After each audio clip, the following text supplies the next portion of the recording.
असं आहे की मागच्या वेळेस रेतीच्या संदर्भामध्ये विषय निघाला होता.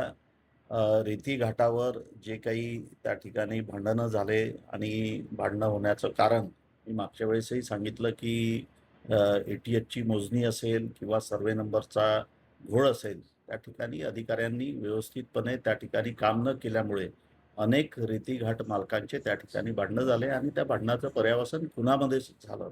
आमचा पुलगाव शहराचा महामंत्री भरत नागपाल याचा त्या बांबर्डा घाटामध्ये निगरून खून करण्यात आला आणि खून करण्याच्या वेळेस साधारण मी चंद्रपूर एस सोबत ज्यावेळेस बोललो, त्यावेळेस त्यांनी सांगितलं की 20 ते 22 लोकं त्या ठिकाणी होते.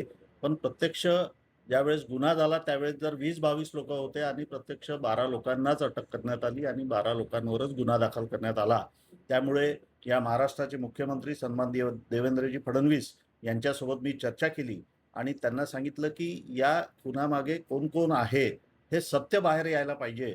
म्हणून याची CID इन्क्वायरी लावावी आणि सन्माननीय मुख्यमंत्री देवेंद्रजी फडणवीस यांनी ही मागणी मान्य केली आणि त्याचा तपास हा CIDकडे वर्ग करण्यात आला.